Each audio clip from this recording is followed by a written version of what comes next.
UP विधानसभा के समापन सत्र को संबोधित करते हुए सीएम योगी आदित्यनाथ ने आक्रामक अंदाज में विपक्ष के एक एक सवाल का जवाब देते हुए विपक्ष को जमकर धोया। और यही सच्चाई नहीं सुनना चाहते, इसीलिए भाग करके बाहर गए, क्योंकि इन्हें मालूम है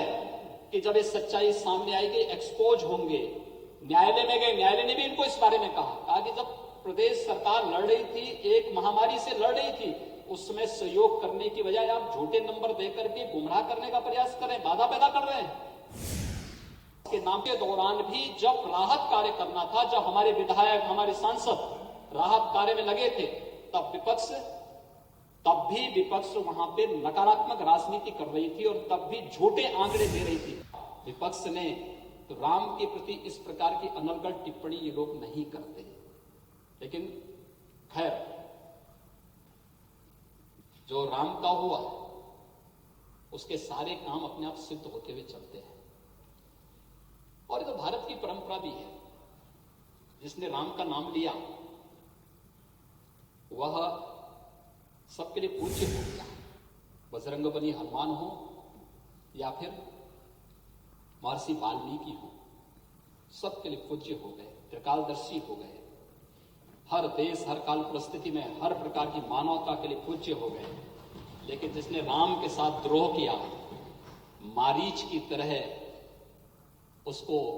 दुर्गति को भी प्राप्त होना पड़ा। लेकिन बहुत सारे लोगों को राम राज्य की अवधारणा अच्छी नहीं लगती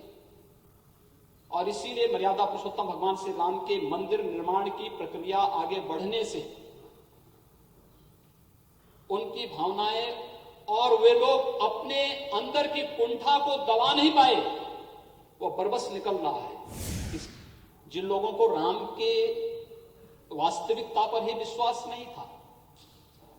उन्हें राम की ताकत का एहसास अब तो हो रहा होगा। अब रोम की भाषा बोलने वाले लोग भी राम राम चिल्लाने लग गए हैं। भले वह परशुराम के बाना ही क्यों न हो, लेकिन उन्होंने चिल्लाना तो शुरू किया है, क्योंकि राम का नाम तो ऐसा है कि आप जिस भी रूप में ले लें, राम के नाम पर ले लें, चाहे परशुराम के नाम पर ले लें और चाहे मरा मरा के नाम पर ले लें, वो तो हर एक का उद्धार कर देता है। आज जब विपक्ष के पास कोई मुद्दा नहीं, तो फिर घूम फिर करके वह अपनी उन पुरानी आदतों के साथ फिर से जुड़ रहा है। क्योंकि जो आदतें बोलता जाता ना, आदत बुरी आदत जाती नहीं है,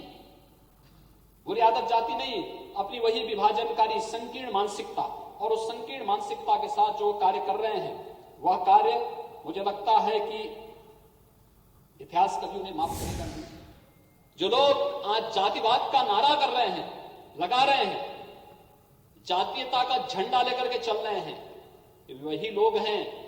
जब सत्ता में आते हैं तो कन्नौज के एक नीरज मिश्रा नाम के भारतीय जनता पार्टी के कार्यकर्ता का सिर काट करके ब्रीफकेस में भर करके अपने आप मंगाते हैं, और उस शर्मनाक घटना के बाद भी जनता से माफी नहीं